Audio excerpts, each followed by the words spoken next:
80년대 후반 90년대 초반이죠. 그때 당시에도 그 얘기가 있었어요. 뭐 부동산은 끝났다라든가 대한민국의 미친 부동산이라든가 이러면서 집값이 떨어질 것이다. 앞으로는 우리나라 집으로 돈 버는 시대는 끝났다라는 분들이 굉장히 많았었습니다. 정보가 워낙 많기 때문에 빨라질 뿐이지 그렇게 크게 영향을 미치지 않는다. 도심권에 필요한 공급, 정비사업은 또 몇 년 뒤면은 활성화될 수밖에 없다.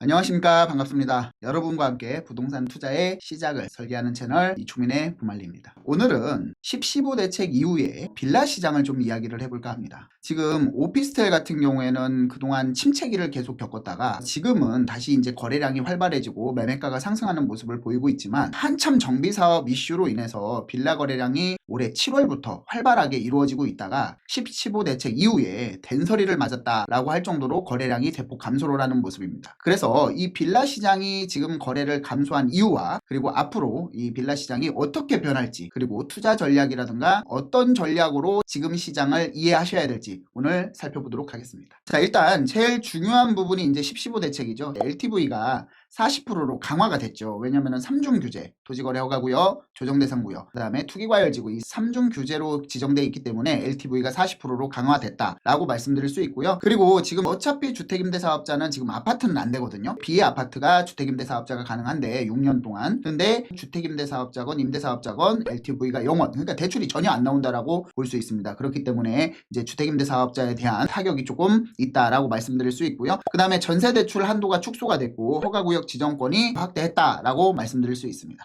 이제 아파트 시장을 먼저 살펴볼 건데 지금 실거래가 신고도 토지거래 허가구역 허가를 받아야 되는 부분도 아파트만 해당된다라고 볼 수 있어요. 물론 아파트 단지에 다세대 주택이나 빌라 뭐 연립주택이 조금 껴있으면 그것도 이제 포함이 되지만 아파트 위주로 토지거래 허가구역으로 묶여있다라고 말씀드릴 수 있는데 그렇기 때문에 지금은 3중 규제로 묶여있는 35개의 구역에 모두 다 실입주만 가능하다. 갭투자는 전혀 불가능하다라는 말씀을 드릴 수 있고요. 그렇기 때문에 아무래도 거래량이 대폭 감소를 할 수밖에 없는 거죠. 10.15 대책 이후에 규제 지역과 비규제 지역으로 좀 나눌 수 있습니다. 규제 지역은 거래량이 대폭 감소를 하는 모습이고 또 비규제 지역은 풍선유가라든가 투자 자금이 그쪽으로 이동을 하면서 거래량이 상당히 늘어나는 모습이다 라고 볼 수 있는데 대책 25일 이렇게 지나고 있는데 수도권 거래량은 일단 전체적으로는 43.4% 감소를 했습니다. 경기도 같은 경우에 지금 12군데 지역이 규제 지역으로 묶여 있죠. 그러다 보니까 규제 지역으로 묶여 있는 데는 경기도에서도 꽤나 거래가 많이 되는 지역이라고 볼 수 있는데 그런 지역이 묶이다 보니까 전체적으로 거래량이 43.3% 감소를 하는 모습이고요. 수도권 전체는 43.3%지만 이게 규제 지역 같은 경우 서울시 25개구와 경기도에 있는 12개 지역 총 37개의 규제 지역은 감소폭이 더 큽니다. 76.3%로 굉장히 크게 감소를 했다. 하지만 지금 풍선유가에 대해서 이슈가 되고 있는데 구리라든가 남양주라든가 아니면은 안양의 만안구라든가 동탄이라든가 화성이라든가 이런 지역들은 지금 풍선유가를 누리고 있기 때문에 거래량이 대폭 늘어나는 모습을 볼 수 있습니다. 그렇기 때문에 오히려 비규제 지역은요 21.7% 상승을 했어요. 거래량이. 그래서 이거는 풍선유가라고 볼 수 있는 거죠. 그만큼 규제 지역과 비규제 지역의 차이가 확연하게 나타나고 있다. 그러면 아파트는 규제 지역과 비규제 지역 거래량이 확연하게 차이가 나는데 토지거래 허가를 안 받아도 되는 조정대상 구역과 투기과열지구는 다 포함이 되기 때문에 이런 지역들 같은 경우에 투자를 하려면 1주택자가 집을 하나 더 살려면 취득세가 8%, 3주택자가 더 살려고 하면 12%에 해당되기 때문에 취득세 중과에 들어가거든요. 그렇기 때문에 비아파트들도 굉장히 이 규제 지역으로서의 거래량이 감소를 할 수밖에 없다. 그래서 1분기, 2분기에는 거래량이 굉장히 늘어났습니다. 특히 오세훈 서울시장이 여기저기 이제 정비사업지를 올해부터 계속해서 돌아다니면서 정비사업에 대한 의지를 피력을 했죠. 그러다 보니까 앞으로 정비사업 중에서도 뭐 재건축은 워낙에 이제 고가의 투자금이 들어가니까 재개발 쪽에 투자를 하면은 입주권을 빨리 받을 수 있겠다는 생각 때문에 거래량이 굉장히 늘어났다라는 것을 말씀드리는 거예요. 1분기, 2분기 이제 상승률을 보면은요. 용산 같은 경우에는요. 128% 증가를 했고요. 동작구 같은 경우 82%, 강남이 81%, 서초구가 100% 이렇게 해서 강남 상구 합계해서 48% 정도로 굉장히 높은 거래량과 상승률을 볼 수 있어요. 특히 용산 같은 경우 100년이 같이 공존하는 세대라고 볼 수 있습니다. 결과적으로 이런 지역들은 다 정비사업지에 포함이 돼서 거래량이 늘어날 수밖에 없고요. 동작구도 과거에 용산 정비창 부지가 업무시설로 개발이 되면 후광효과를 볼 거라고 봤지만 한참 정비사업에 대한 멈춤이 있었죠. 있어서 동작구가 그 혜택을 못 받는데 실질적으로 흑성 뉴타운이 개발이 되고 노량진 뉴타운이 개발이 되면서 주변에 신속통합기획구역이라든가 모아타운이라든가 이렇게 재개발을 추진하는 지역들이 많이 늘어났습니다. 특히 뭐 장승배기역에서부터 신대방 상거리역, 그 다음에 상도역 일대는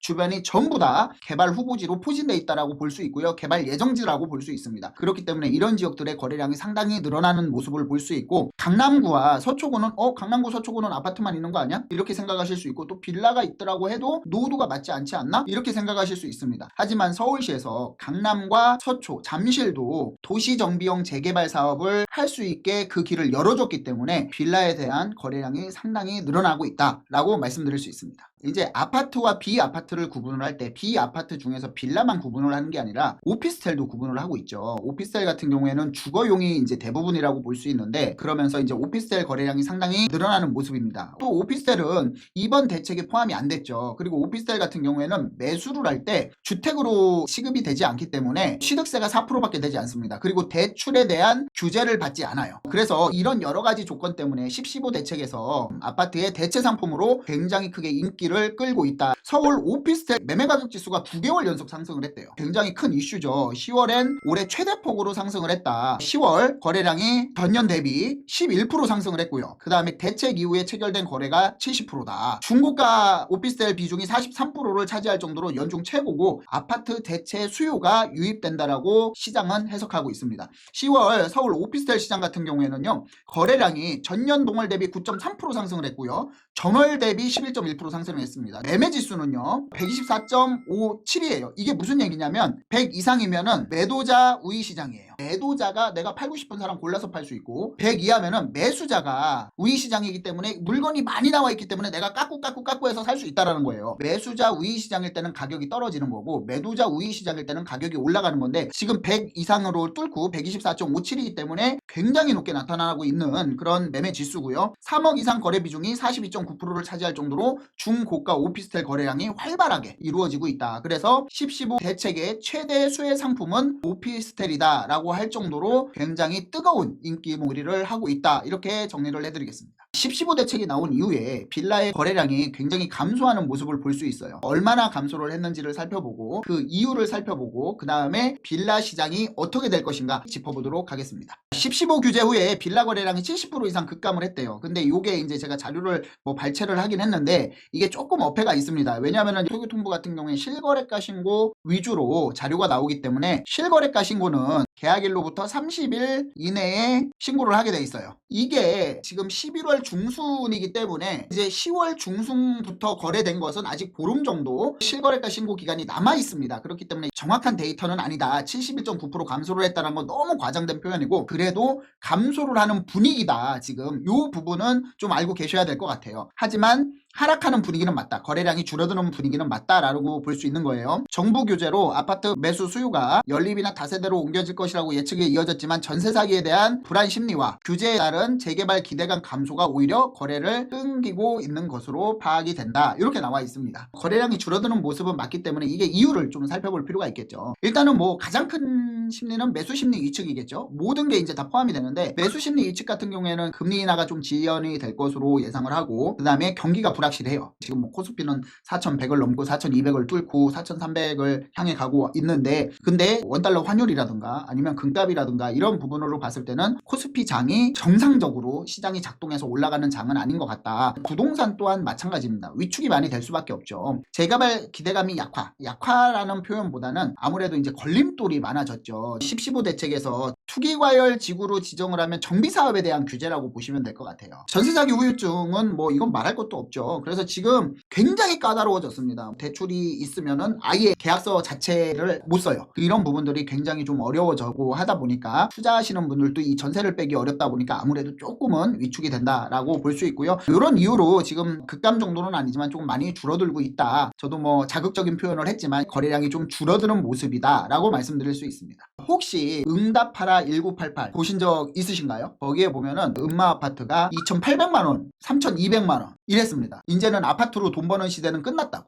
그게 언제냐면 80년대 후반 90년대 초반이죠. 그때 당시에도 그 얘기가 있었어요. 뭐 부동산은 끝났다라든가 대한민국의 미친 부동산이라든가 이러면서 집값이 떨어질 것이다. 앞으로는 우리나라 집으로 돈 버는 시대는 끝났다라는 분들이 굉장히 많았었습니다. 하지만 경제 사이클이 돌듯이 부동산도 사이클이 도는 것은 마찬가지입니다. 시장의 변화는 있어요. 양극화가 심해지고 초양극화 시대가 오고 서울 수도권으로 인구가 유입이 더 많아지고 하기 때문에 이런 부분 때문에 시장의 변화는 있지만 큰 사이클이 변하진 않는다. 그 사이클이 예전에는 30년 주기였다면 10년 주기, 5년 주기 정보가 워낙 많기 때문에 빨라질 뿐이지 그렇게 크게 영향을 미치지 않는다라고 말씀을 드릴 수 있기 때문에 이 사이클은 돌아간다. 2020년, 21년 이렇게 해서 서울시 전역이 다 규제 지역이었어요. 근데 풀렸다가 다시 지정이 된 거일 뿐이에요. 그러면 언젠가는 또 풀리겠죠. 이 사이클은 돌아간다라는 거예요. 그렇기 때문에 지금 냉각기죠. 그러면은 다시 회복이 되고 그러면 또 정책이 나올 거예요. 그럼 또 풍선 효과가 일어나. 이런 흐름을 지금까지 수십 년 동안 계속해서 반복을 했다라는 겁니다. 그렇기 때문에 도심권에 필요한 공급, 정비 사업은 또 몇 년 뒤면은 활성화될 수밖에 없다. 그래서 지금 위축이 될 거는 전혀 없다라는 말씀을 드리고 싶은 겁니다.